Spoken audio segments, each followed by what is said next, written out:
Assalamualaikum warahmatullahi wabarakatuh. Saya Riza Adriat, dosen pengampu mata kuliah Sains Atmosfer dari program studi Geofisika Universitas Tanjung Pura. Adapun mata kuliah Sains Atmosfer ini adalah mata kuliah wajib di semester 4 dengan capaian pembelajaran lulusan yang diamanahkan di mata kuliah ini ada dua. Yang pertama yaitu menunjukkan sikap bertanggung jawab, disiplin, mandiri, mampu bekerja sama, mematuhi hukum, kepedulian sosial, dan memiliki semangat kewirausahaan sesuai dengan norma.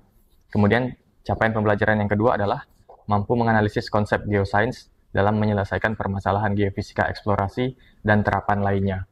Kemudian, untuk capaian pembelajaran mata kuliah ini ada 6. Yang pertama, mahasiswa mampu menjelaskan parameter meteorologi. Yang kedua, mahasiswa mampu menjelaskan sirkulasi atmosfer. Yang ketiga, mahasiswa mampu menjelaskan konsep fisis fenomena meteorologi. Yang keempat, mahasiswa mampu menjelaskan konsep fisis meteorologi monsun dan menganalisis dampaknya terhadap wilayah Indonesia. Yang kelima, mahasiswa mampu menjelaskan konsep fisis fenomena ENSO dan menganalisis dampaknya terhadap wilayah Indonesia. Serta yang keenam, mahasiswa mampu menjelaskan konsep fisis fenomena MGO dan IOD dan menganalisis dampaknya terhadap wilayah Indonesia. Assalamualaikum warahmatullahi wabarakatuh. Selamat pagi dan salam sejahtera untuk kita semua.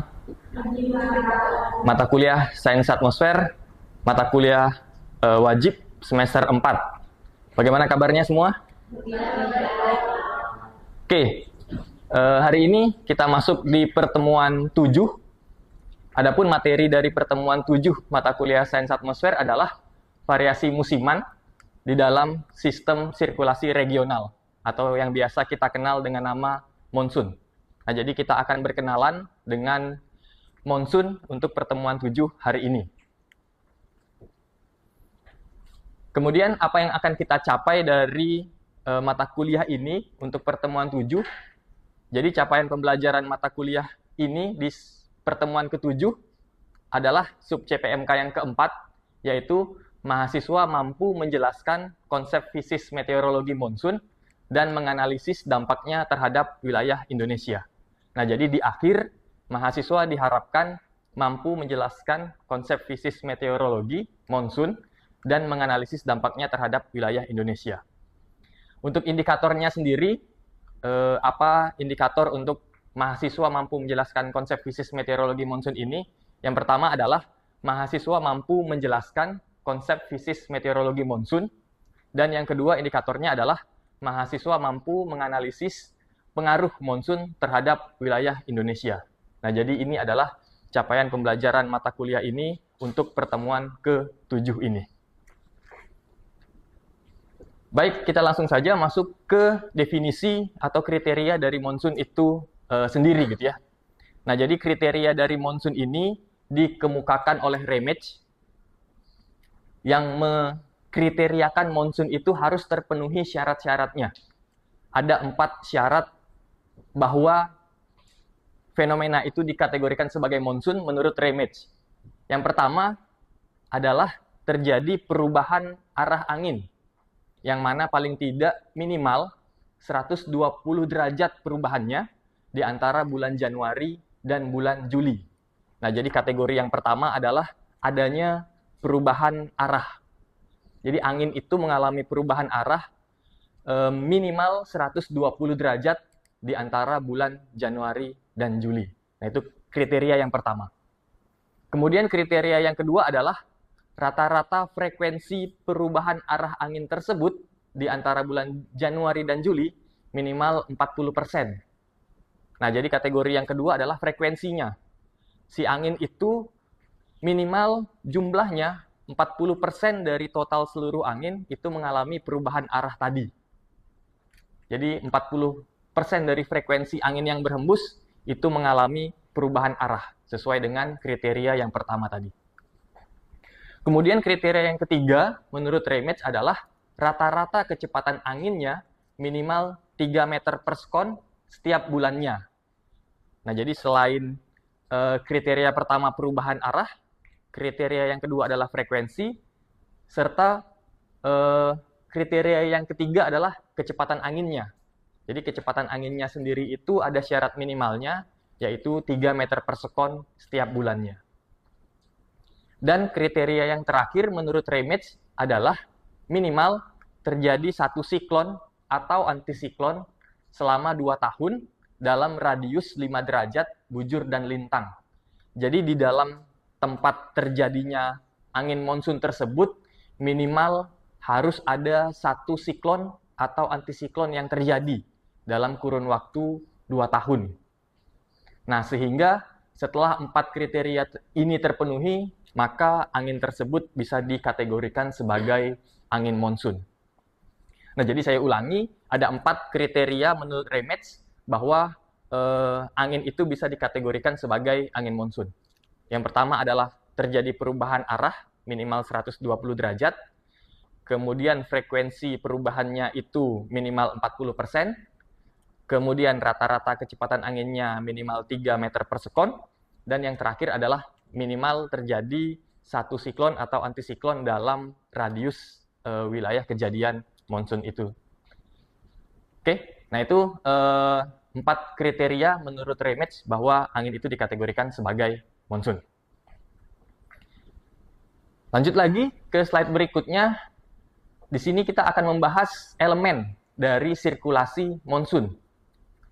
Nah, jadi setelah angin monsun itu bersirkulasi, ada elemen-elemen yang harus dipenuhi sehingga sirkulasi dari angin monsun itu terjadi.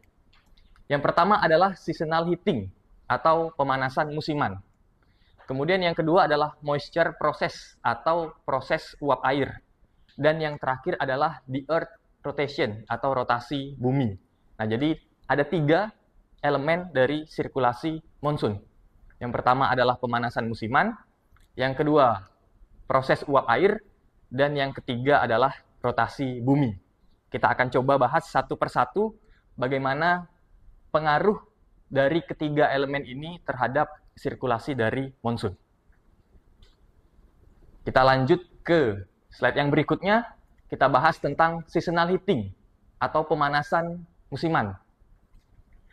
Nah, mungkin kita masih ingat bahwa ada garis edar matahari, yang mana matahari itu berada di ekuator ketika bulan Maret dan September, kemudian berada di belahan bumi utara itu ketika bulan Juni, Juli, dan Agustus, serta berada di belahan bumi selatan itu di bulan Desember, Januari, dan Februari.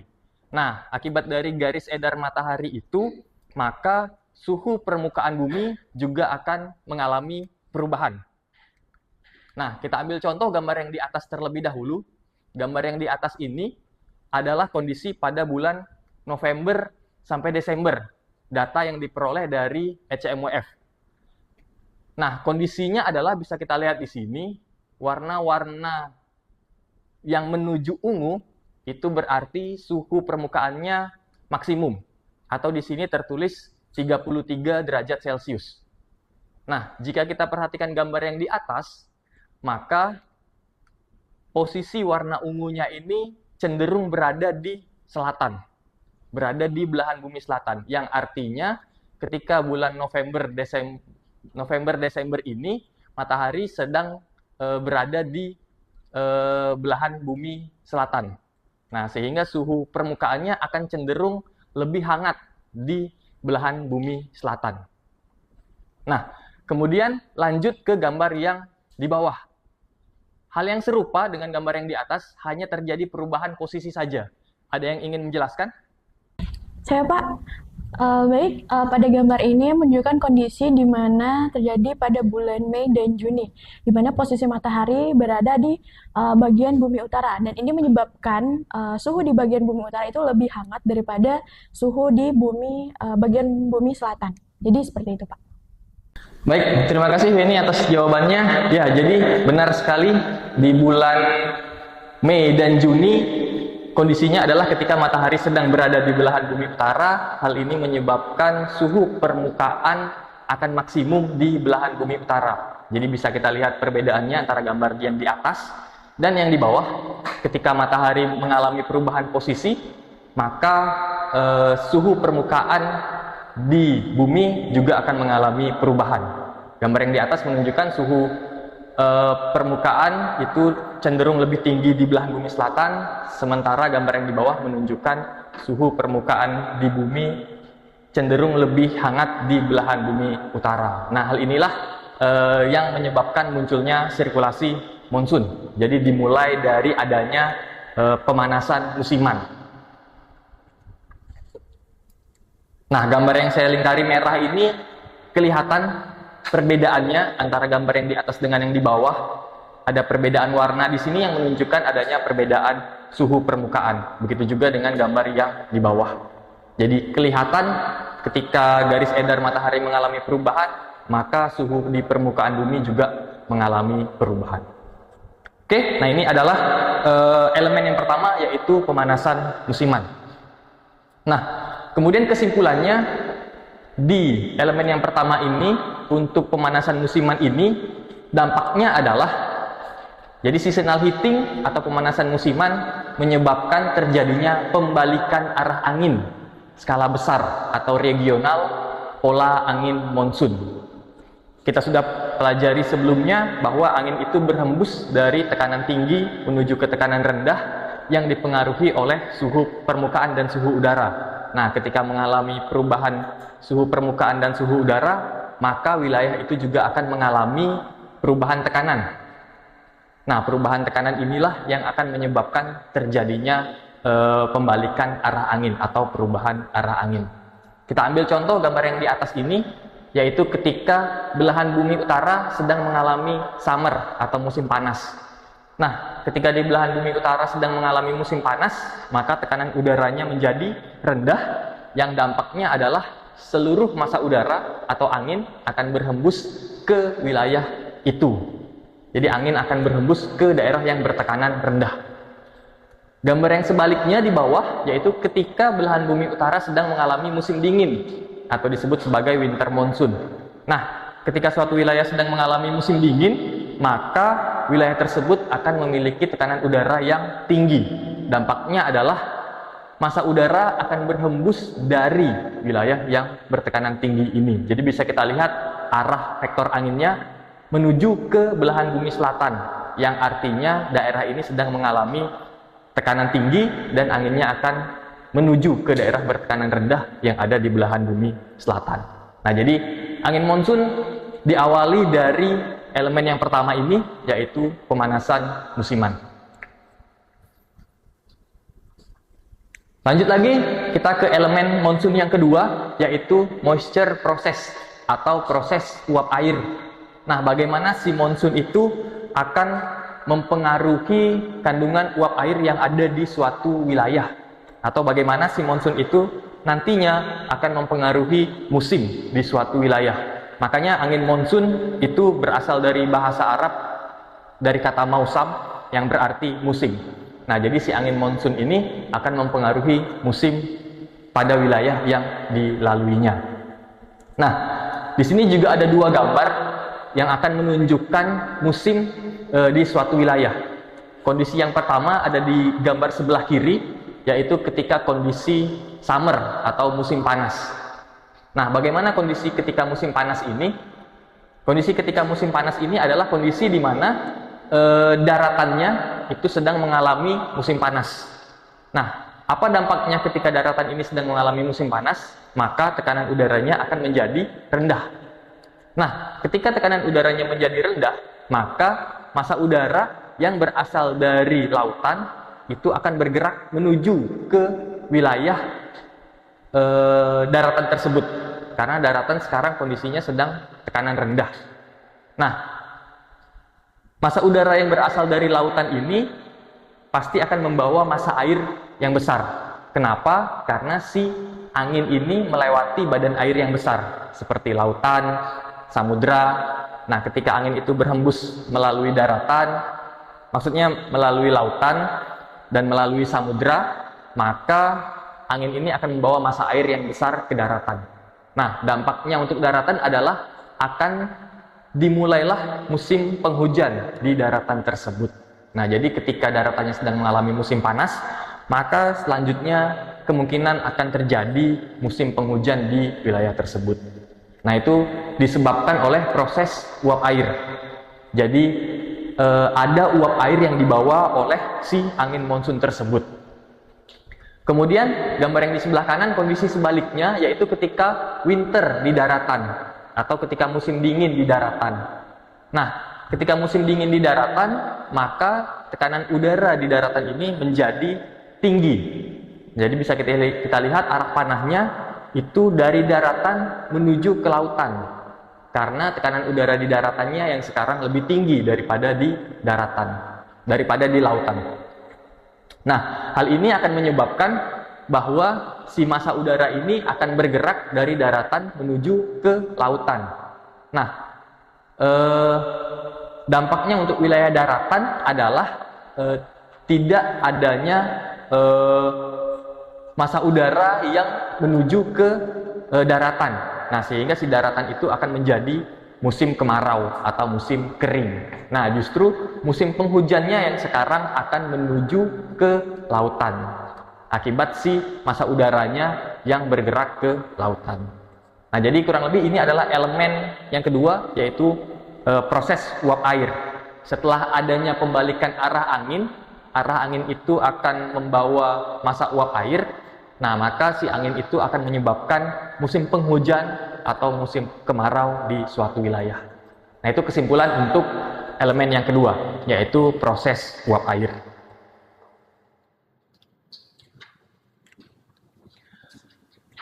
Lanjut lagi ke elemen yang ketiga, yaitu rotasi bumi. Nah, bagaimana rotasi bumi ini mempengaruhi sirkulasi dari si monsun? Nah, kita ingat bahwa rotasi bumi ini akan muncul yang namanya gaya Coriolis.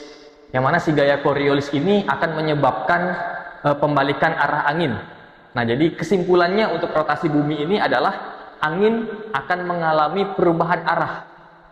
Khususnya ketika dia melewati wilayah ekuator, kemudian dia akan mengalami perubahan arah yang disebabkan oleh yang namanya gaya Coriolis.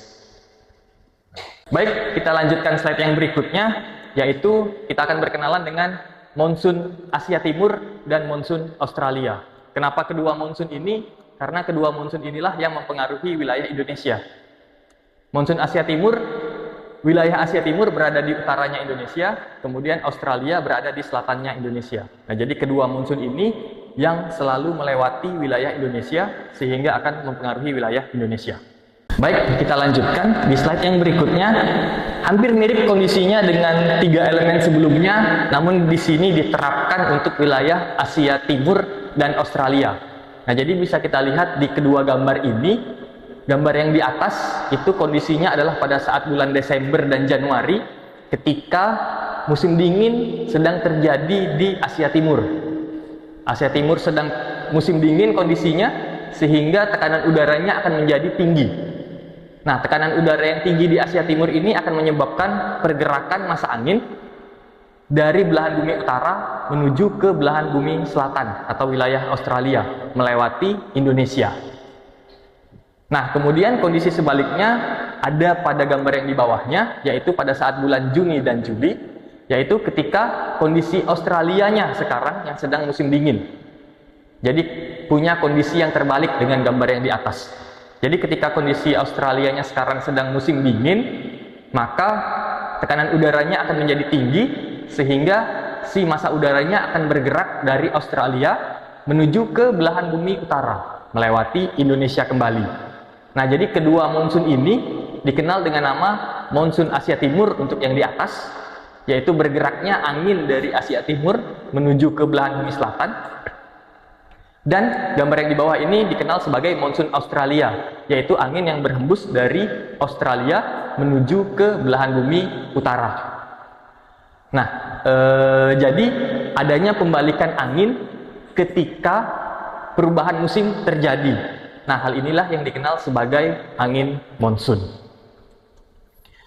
Nah, penelitian tentang monsun ini juga sudah kami lakukan sendiri, khususnya saya sendiri. Nah, di sini dari penelitian angin monsun ini diperolehlah penelitian yang terkait tentang awal musim di Indonesia.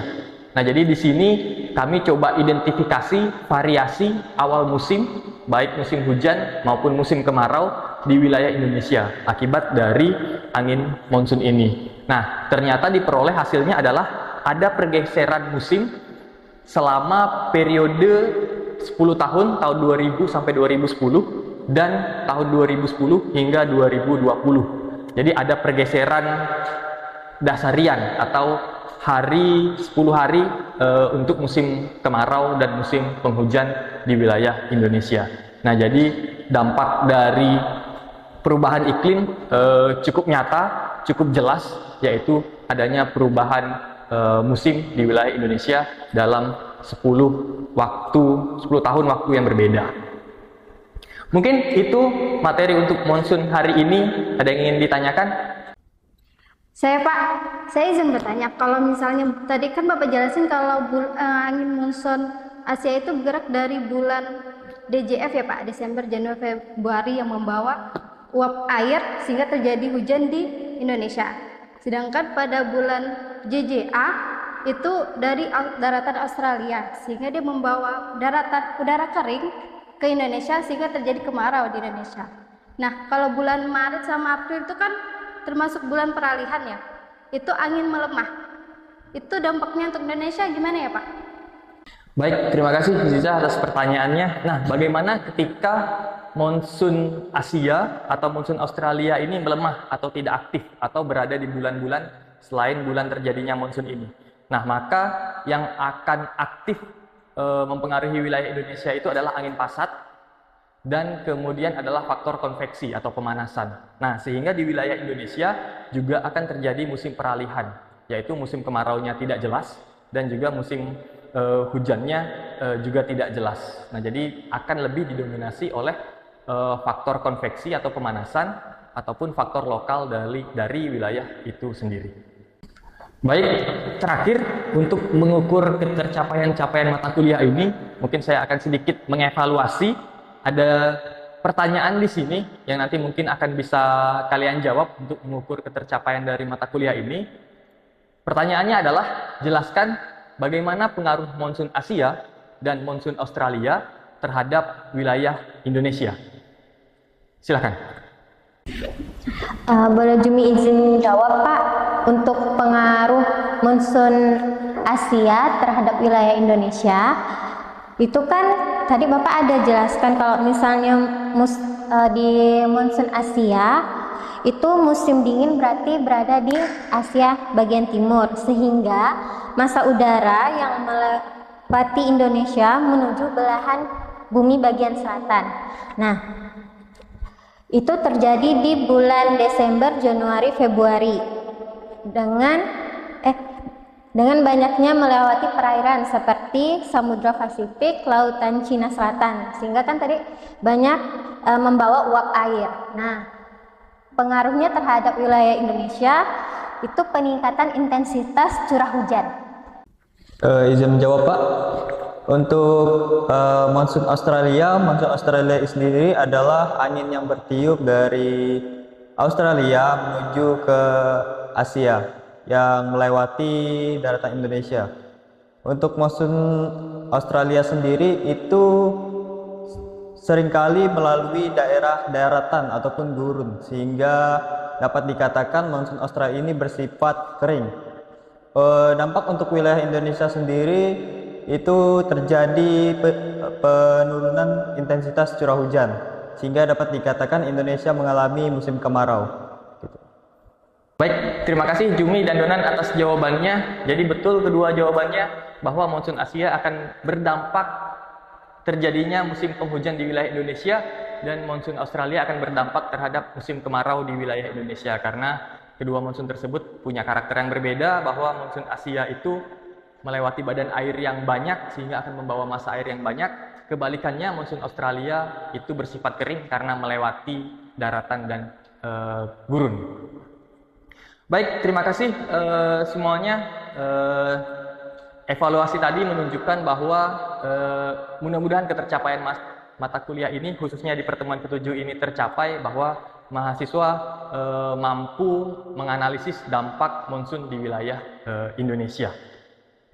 Akhirnya sampailah kita di akhir pertemuan ke-7 mata kuliah Sains Atmosfer ini. Mudah-mudahan capaian mata kuliah ini tercapai dan mudah-mudahan mata kuliah ini juga memberikan manfaat untuk kita semua. Terima kasih atas kehadiran dan perhatiannya. Mohon maaf untuk segala kekurangan. Saya akhiri. Assalamualaikum warahmatullahi wabarakatuh. Waalaikumsalam warahmatullahi wabarakatuh.